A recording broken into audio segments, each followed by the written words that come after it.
Hello दोस्तों, आज की वीडियो में अपन लोग क्लास 11 केमिस्ट्री के इम्पोर्टेंट क्वेश्चंस को देखने वाले हैं, जो कि आपके 3 नंबर 4 नंबर 5 नंबर के क्वेश्चंस होने वाले हैं। इसके पहले हमने एक और वीडियो बनाया था जिसमें आप लोगों को 2 मार्क्स के इम्पोर्टेंट क्वेश्चंस बताए थे, जो कि आप लोग के हाफ ईयरली के एग्जाम में आने ही वाले हैं। तो आज आप लोगों को हम 3 मार्क्स के क्वेश्चंस को बताने वाले हैं, 4 मार्क्स 5 मार्क्स के क्वेश्चंस को पूरे शेयर करने वाले हैं। तो जो क्वेश्चन हम बताएंगे आप लोगों को इनको A to Z बिल्कुल रट लेना है, क्योंकि जो आप लोगों का पेपर है वो इसी में से बनने वाला है। तो आप लोग अपनी YouTube चैनल को सब्सक्राइब नहीं किया है तो YouTube चैनल को सबसे पहले सब्सक्राइब कर लीजिए, और रियल पेपर PDFs के लिए आप लोग अपने टेलीग्राम चैनल को भी ज्वाइन कर सकते हैं। उसकी लिंक हमने डिस्क्रिप्शन पे दे दी है, तो आप लोग जाके जल्दी से ज्वाइन कर लीजिए।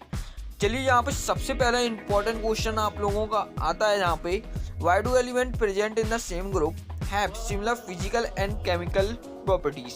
तो आप लोगों को इस क्वेश्चन का आंसर देना है। तो उसके बाद क्वेश्चन नंबर 2 आप लोगों का आता है, how does the atomic radius change in a group और periods, how would you explain this change. तो आप लोगों को इसके बारे में ही करना है। और यहाँ पे आप लोगों को क्वेश्चन नंबर 3 की बात करने वाले हैं यहाँ पे। तो आप लोगों को relation between the equilibrium constant Kp and Kc। Guys, ये एक बहुत इंपॉर्टेंट क्वेश्चन है, तो आप लोग इसको जरूर कर लीजिएगा, Kp और Kc वाला, ठीक है। तो इसको जरूर कीजिएगा। उसके बाद हम लोग यहाँ पे क्वेश्चन नंबर 4 की बात करने वाले हैं, what is law of mass proportional action. तो ये भी एक इंपॉर्टेंट क्वेश्चन है, इसको भी आप लोगों को कर लेना है।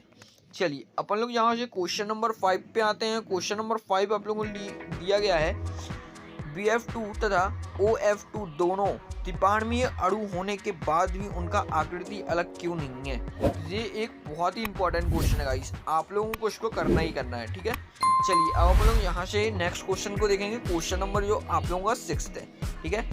Right the difference between inductive effect and electromagnetic effect. बहुत ही इंपॉर्टेंट क्वेश्चन है गाइस, आप लोगों को पता होना चाहिए क्या चीज़ होता है ये, और आप लोगों के बहुत काम पे भी आएगी, ठीक है। चलिए, अपन लोग अब यहाँ पे नेक्स्ट क्वेश्चन को देखने वाले हैं। तो आप लोगों को नेक्स्ट क्वेश्चन आता है, बेंजीन को निम्नलिखित कैसे परिवर्तन करेंगे।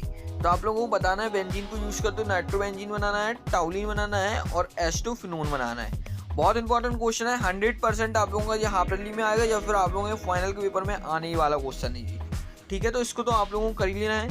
उसके बाद अपन लोग अब यहाँ पे 4 मार्क्स के जो क्वेश्चन होने वाले हैं उनको देखेंगे, ठीक है। सबसे पहले आता है इंडक्टिव इफेक्ट और उसकी एप्लीकेशन आप लोगों को लिखना है। बहुत इंपॉर्टेंट क्वेश्चन है, इस बार बहुत ज़्यादा चर्चे में है, आप लोगों से ज़रूर पूछा जाएगा।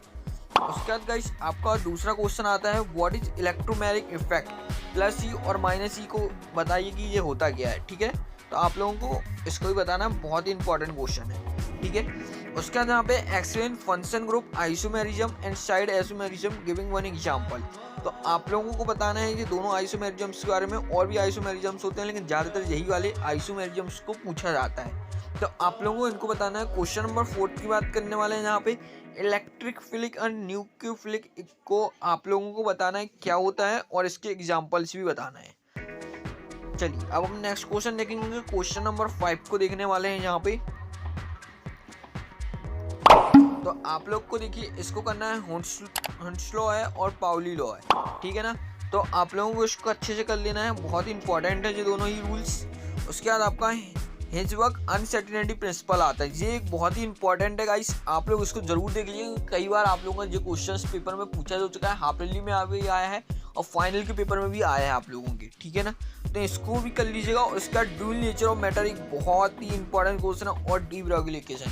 पहले इस चैप्टर में से 2 नंबर के क्वेश्चंस आते थे, लेकिन अब यहाँ पे बड़े क्वेश्चंस भी यहाँ पे देने लगे हैं। तो आप लोगों को अब इसके बड़े क्वेश्चंस भी पढ़ना पड़ेगा। तो ये दोनों आप लोगों को कंबाइन करके एक 5 नंबर का क्वेश्चन क्रिएट किया जा सकता है, 4 नंबर का क्वेश्चन क्रिएट किया जा सकता है, ठीक है। तो आप लोगों को इनको करना है। उसके बाद आप लोगों का ये नेक्स्ट क्वेश्चन आता है, मानव विचरण एंथैल्पी, अम्बन एंथैल्पी और अभिक्रिया की मानक एंथैल्पी बताइए। बहुत इंपॉर्टेंट क्वेश्चन है, आप लोग इसको जरूर करिएगा, ठीक है। तो आप लोग इसको कर लीजिएगा। क्वेश्चन नंबर 9 की बात यहाँ पे करेंगे अपन लोग। यहाँ पे क्वेश्चन नंबर 9 की बात करेंगे, हीट ऑफ कंबशन करना है आप लोगों को, और यहाँ पे आप लोगों को न्यूट्रलाइजेशन हीट, तो इनके बारे में भी आप लोगों को स्टडी करनी है। जी, आप लोगों को बस इतने ही क्वेश्चन है गाइस। आप लोगों को जो क्वेश्चंस इस वीडियो में हमने आप लोगों के साथ शेयर किए हैं, आप लोग इनको बहुत ही अच्छे से कर लीजिएगा, क्योंकि आप लोगों के पेपर में सिर्फ यही क्वेश्चंस आने वाले हैं, ठीक है ना। बाकी रियल पेपर्स के लिए आप लोगों को ज़रूरी नहीं है कि रियल पेपर चाहिए रहेगा। यदि आप इन क्वेश्चंस को कर लेते हो तो बहुत ही आसानी से आप लोग पेपर में पास हो जाएंगे और यहाँ तक कि आप लोगों की फाइनल एग्जाम के लिए प्रिपरेशन भी हो जाएगी। ठीक है ना। तो आप लोग इतना तो कर ही लीजिएगा, और रियल पेपर यदि चाहिए तो आप लोग अपने टेलीग्राम चैनल को भी ज्वाइन कर लीजिएगा और यूट्यूब चैनल को भी सब्सक्राइब करके रख लीजिए, क्योंकि रियल पेपर हम आपको यूट्यूब चैनल पर भी दे सकते हैं। तो आप लोगों से कोई भी नोटिफिकेशन मिस ना हो, इसलिए आप लोग यूट्यूब चैनल को सब्सक्राइब करके टेलीग्राम चैनल को ज्वाइन कर लीजिए। आप अपन लोग मिलेंगे अगली वीडियो पर।